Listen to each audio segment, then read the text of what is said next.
Assalamualaikum warahmatullahi wabarakatuh.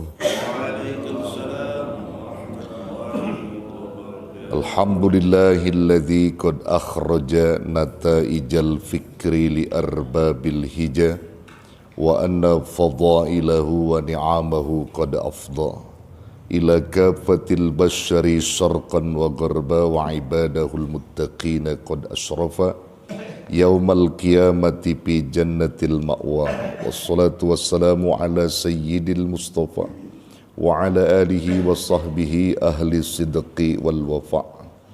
Amma ba'du, fayaqulullahu subhanahu wa ta'ala fi muhkami tanzilih wa huwa a'lamu bi muradih. Qalu subhanaka la ilma lana illa ma 'allamtana innaka antal alimul hakim. Nawaina at-ta'alluma wat-ta'lim wat-tadhakkura wat-tadhkir wan-naf'a wal-intifa' wal-ifadata wal-istifada wal-hatha 'ala at-tamassuki bi kitabillah wa sunnati rasulih wad-du'a ila al-huda wad-dilalata 'ala al-khair ibtigha'a wajhillah wa mardatihi wa qurbihi was-sawabih. Al-Fatihah. A'udzu billahi minasy syaithanir rajim. Bismillahirrahmanirrahim. Alhamdulillahi rabbil alamin. Ar-Rahmanir Rahim. Maliki yaumiddin. Iyyaka na'budu wa iyyaka nasta'in. Ihdinas siratal mustaqim. Siratal ladzina an'amta 'alaihim ghairil maghdubi 'alaihim waladdallin. Amin. Rabbighfir lana wa liwalidina amin. Saudara-saudara jamaah Majlis Dzikir wa Ta'lim Masjid Jami Nurul Ulum yang saya hormati dan muliakan. Malam ini sebagai malam pembuka setelah bulan suci Ramadan kita tutup sementara dan di awal ini kita buka kembali. Kita buka kegiatan-kegiatan daripada syiar agama Allah dan terutama di dalam mencari ilmu-ilmu Allah. Nah, karena itu kita bersyukur kepada Allah. Terus bersyukur atas nikmat yang dianugerahkan Allah kepada kita. Dari nikmat sehat walafiat kita sampai kepada nikmat iman Islam kita. Dan kita bersyukur kepada Allah, iman Islam terus ada dalam qalbu kita. Sehingga dengan dua nikmat itulah yang sesungguhnya menghalau dari segala sesuatu yang dapat menghancurkan kita, yang dapat menjerumuskan kita. Nah, saudara bisa hadir di majlis ini lantaran iman Islam. Tanpa ada iman Islam nggak bisa. Karena nikmat iman Islam itu yang akan mendatangkan taufik dan hidayah. Jadi kalau orang sudah punya iman Islam, maka mudah bagi mereka untuk melangkahkan pada hal-hal kebaikan, terutama di dalam mencari ilmu Allah. Nah, karena itu saudara, ini sebagai pembuka di dalam majlis ilmu kita, saya ingin memberikan stimulus, rangsangan kepada saudara tentang bagaimana sesungguhnya urgensi ilmu Allah itu. Jadi pentingnya ilmu Allah itu apa gitu ya. Jadi kita akan sedikit bahas itu ya. Nanti kaitannya juga kepada kenikmatan surga yang diberi Allah bagi orang-orang yang sudah memiliki dasar ilmu, artinya ilmu Allah gitu ya. Nah, saudara yang dirahmati Allah, kita lihat di sini ya. Kita pernah membaca bahkan mendengar tentang peristiwa yang amat sangat bersejarah, peristiwa besar, peristiwa agung, yaitu peristiwanya Nabi kita Muhammad SAW di saat diperjalankan oleh Allah dari Masjidil Haram ke Masjidil Aqsa, lalu kemudian sampai ke Sidratul Muntaha, bahkan sampai kepada Mustawa. Yang saat itu baginda Rasulullah SAW diperlihatkan tentang orang-orang yang ada di surga dan juga termasuk di dalamnya adalah penghuni-penghuni neraka. Maksudnya di situ yang nanti bakal mengisi neraka. Itu digambarkan nama Allah dan dilihat oleh Rasulullah. Nah, kemudian ketika Rasulullah SAW melihat kepada api neraka itu, saudara, dari sekian banyak yang dilihat oleh Rasul di dalam api neraka itu, salah satunya bahwa api neraka itu dipenuhi oleh kebanyakan orang-orang fakir. Orang apa? orang fakir. Dalam hal ini fakir apa? Bukan fakir harta, saudara, tapi fakir ilmu. Jadi bukan fakir harta, saudara, jadi fakir ilmu. Jadi kebanyakan di neraka itu yang dilihat Rasul adalah orang-orang fakir, tapi fakirnya fakir ilmu. Itu yang disebutkan di dalam hadis bahwa aktsaru min ahlin nar al-fuqara. Kebanyakan penghuni neraka yang dilihat Rasulullah ketika itu adalah golongan atau kalangan orang-orang fakir, yaitu fakir ilmu. Nah, maka itu kita nggak pernah ingin menjadi orang fakir ilmu, betul? Kalau orang fakir harta banyak, masih bisa ada kesempatan untuk bisa mencari ilmu agar dia kaya ilmu. Kita nggak punya kaya harta, tapi kita punya kaya ilmu, itu luar biasa. Karena Allah menjanjikan kita bahwa orang beriman dan berilmu itu diangkat derajatnya oleh Allah. Yarfa'illahu alladhina amanu minkum walladhina utul ilma darajat. Allah akan mengangkat derajat orang beriman dan berilmu di antara kalian dengan beberapa derajat diangkat oleh Allah Subhanahu wa taala. Bahkan yang lebih menarik perhatian kita, saudara, bahwa Allah Subhanahu wa taala ketika Allah ingin mengazab seseorang atau Allah ingin menyiksa seseorang, itu sebagai tandanya adalah orang itu tidak diberi ilmu. Itu salah satu bentuk azab, saudara. Jadi ketika Allah ingin mengazab orang itu salah satunya orang itu nggak diberi ilmu, ditutup hatinya oleh Allah dalam mencari ilmu. Itu salah satu di mana Allah mengazab seseorang. Ya, sampai Nabi SAW menyebutkan dalam hadis, innallaha la yu'til ilm liyu'adzibah.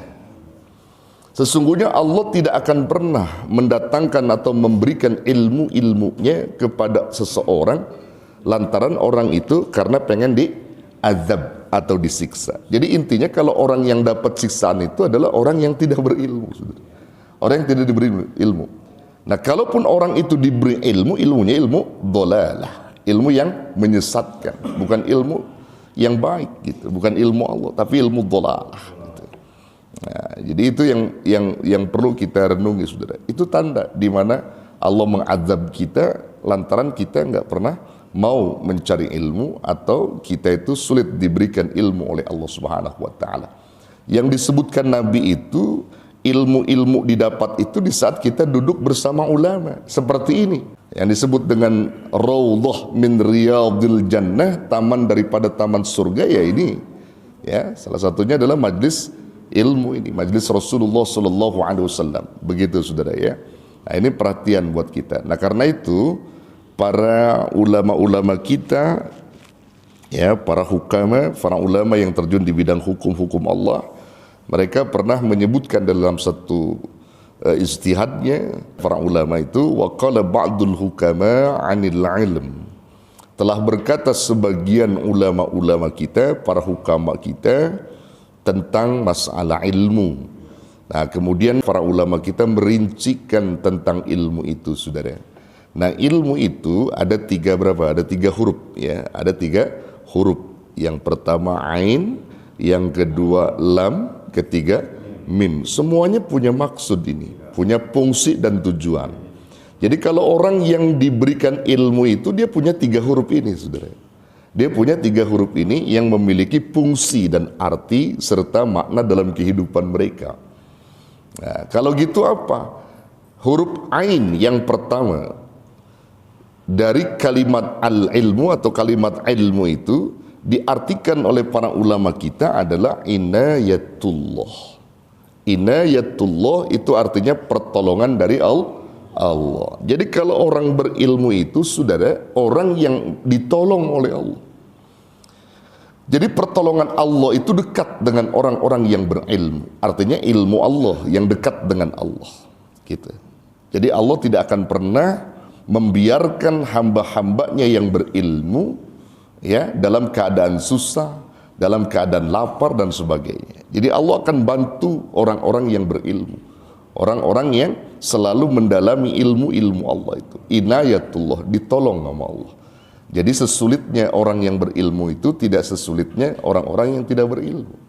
Karena berbeda, konsep hidupnya juga berbeda, saudara. Quran juga sudah menjelaskan ketika Nabi SAW ya disebutkan atau diperintahkan oleh Allah untuk mengatakan kepada manusia tentang bedanya orang berilmu dengan orang tidak berilmu. Itu sangat berbeda dalam sisi kehidupan mereka. Dari makannya, dari minumnya, dari macamnya. Jadi kalaupun kebaikan seperti ibadah, mereka berzikir berbeda. Zikir mereka dengan zikirnya orang berilmu beda. Ibadah mereka dengan ibadah orang berilmu beda. Karena dasar ilmu itulah yang sebenarnya menguntungkan mereka. Ya, berbeda. Qul hal yastawil ladzina ya'lamuna wal ladzina la ya'lamun. Katakan Muhammad, apakah sama mereka yang berilmu dengan orang yang tidak berilmu? Saya beda, saudara. Beda cara dia duduknya, cara dia tidurnya, cara dia bergaulnya, cara macam-macam lah pokoknya. Karena dia dibimbing oleh ilmu. Terlebih persoalan ibadah. Persoalan ibadah itu harus punya ilmunya. Bagaimana ruku yang bagus sesuai dengan tuntunan sunnah. Bagaimana sujud yang bagus, bagaimana tilawah yang bagus, bagaimana duduk iftiros yang bagus. Dan semuanya itu diajarkan dalam fikih, diajarkan dalam hadis. Ya. Karena kalau orang yang tadi sudah memahami itu, maka dia akan mudah melakukan. Gitu. Tidak asal-asal dia beribadah, karena dia tahu ilmu daripada ibadah itu sendiri. Gitu. Nah, ini menjadi satu hal penting untuk kita, saudara, bahwa orang yang berilmu tadi dengan huruf ain disebutkan oleh ulama kita adalah inayatullah, Allah bakal tolong orang-orang yang berilmu itu. Yang kemudian apa? Yang kedua, huruf daripada ilmu itu adalah lam. Lam itu apa? Lutfillah, lutfi. Ya, lutfi itu artinya lembut, kelembutan dari Allah, gitu. Jadi orang-orang yang berilmu itu adalah orang yang lembut, Pak. Lembut hatinya, lembut sikapnya, lembut tutur katanya, lembut pergaulannya, lembut sikapnya ketika menerima ujian dari Allah. Itu orang berilmu. Sehingga tidak frontalitas orang berilmu itu. Ketika diuji oleh Allah, dia lebih mendeteksi pada tingkat sabarnya, bukan emosinya. Itu orang berilmu. Jadi lembut, saudara. Lembut sikapnya, lembut pergaulannya gitu. Lembut perkataannya, itu orang berilmu. Nah, jadi kalau ada orang berilmu berkata kotor, berkata yang tidak dibenarkan, bukan berilmu sebenarnya. Orang berilmu lembut sikapnya. Ya, lutfillah. Ya, dilembutkan oleh Allah. Dia mendapatkan kelembutan dari Allah, terutama kelembutan hatinya itu.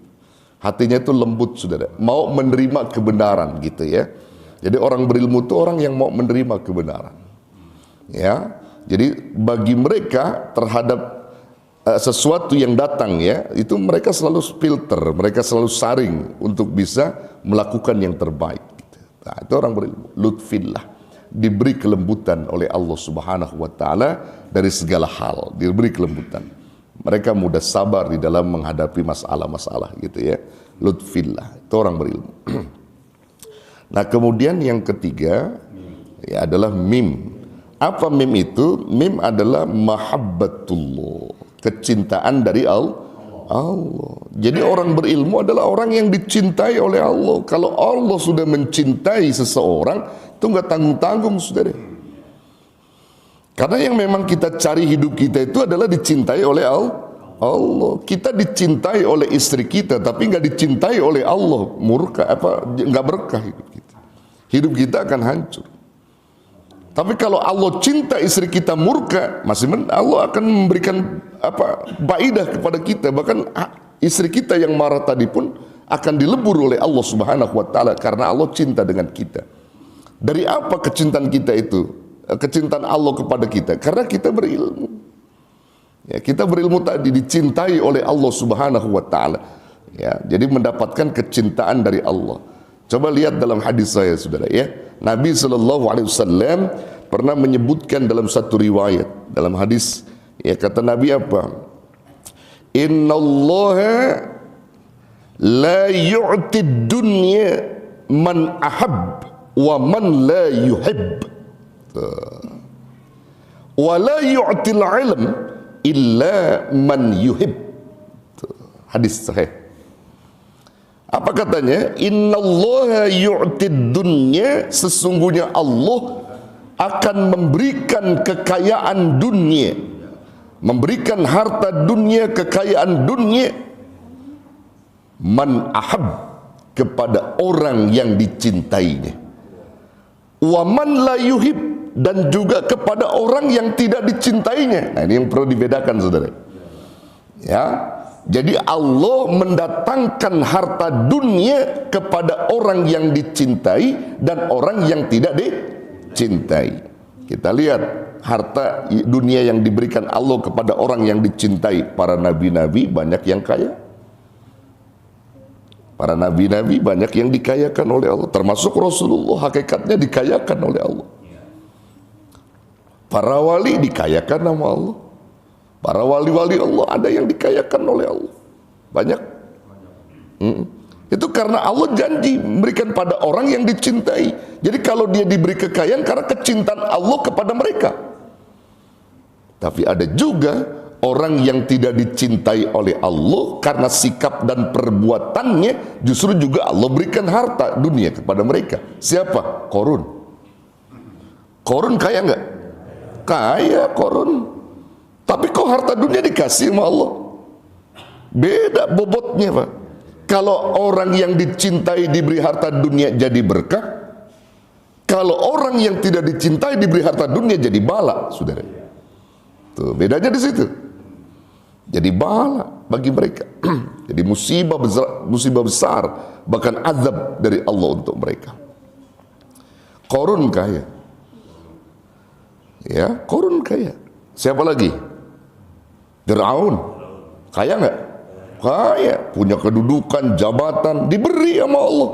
Kan dia nggak dicintai. Ya, itu janji Allah, dikasih juga.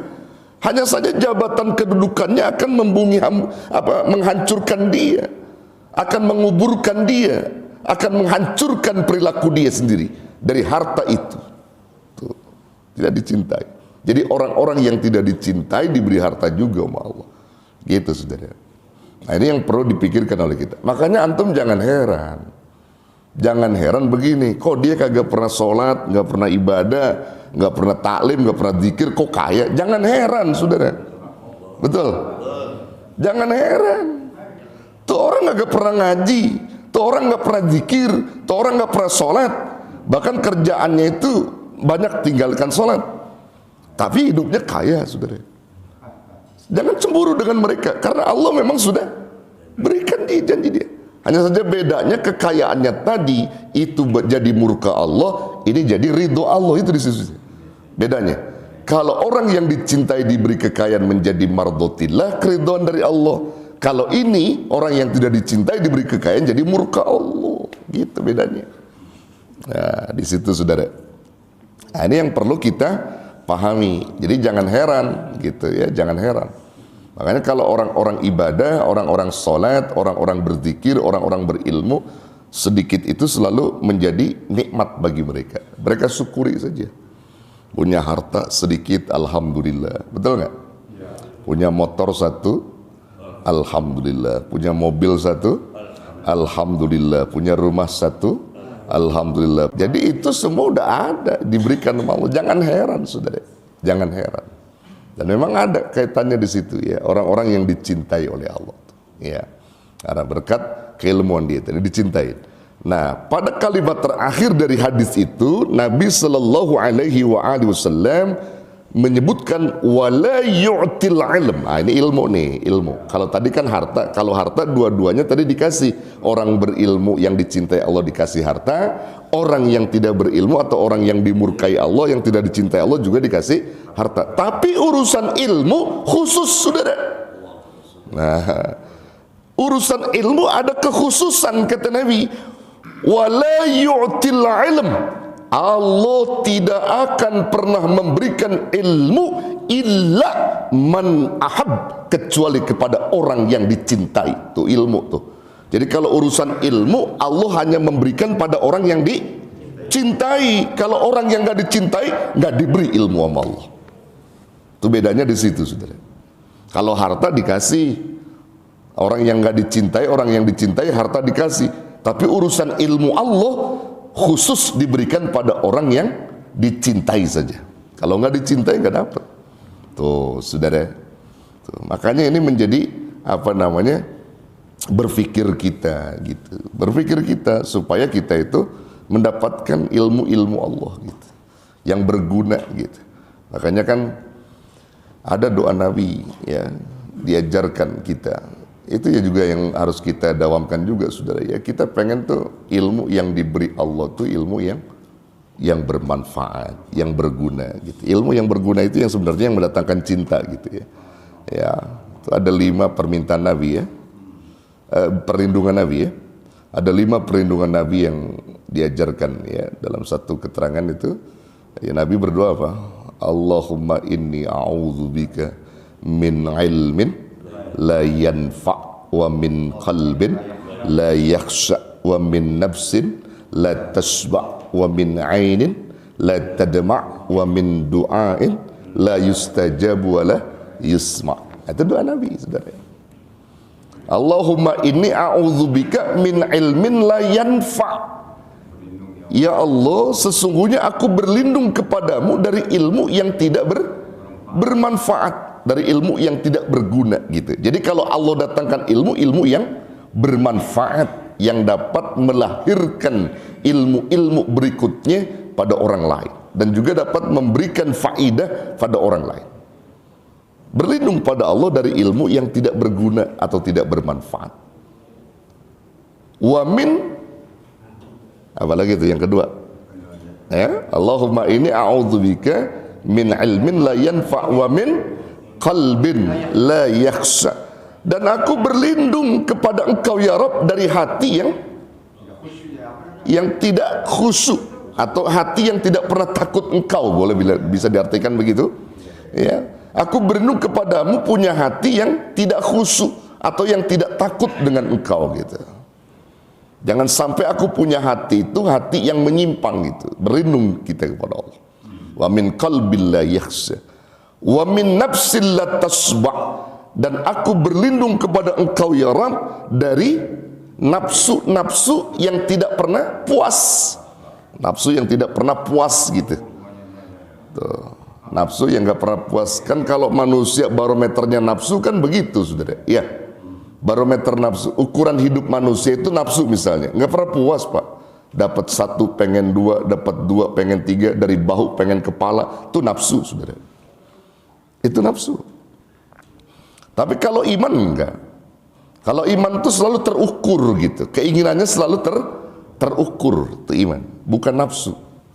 Karena kalau orang udah orientasinya nafsu, dia akan celaka, saudara. Dia akan celaka pokoknya. Kalau orang orientasinya nafsu itu akan celaka. Inna nafsa la ammaratum bisu'i illa ma rahima rabbi inna rabbi ghafurur rahim. Sesungguhnya nafsu itu selalu cenderung mengajak manusia berbuat jahat, itu nafsu. Kecuali nafsu-nafsu yang dirahmati oleh Allah. Itu nafsu-nafsu mutmainnah. Nafsu yang tenang, jiwa-jiwa yang tenang. Nabi SAW memohon kepada Allah, berlindung pada Allah dari nafsu yang tidak pernah kenyang itu, nggak pernah puas gitu. Kalau ilmu boleh kita nggak puas, kalau ilmu boleh kita nggak pernah puas, boleh. Karena di sini kita cari lagi itu boleh kalau itu mah. Ini nafsu, kalau nafsu itu harusnya menerima apa yang diberi sama Allah. Jangan sampai kita frontal gitu, nggak terima. Wa min nafsil la tasba'. Kemudian apa lagi? Wa min ainin la tadma'.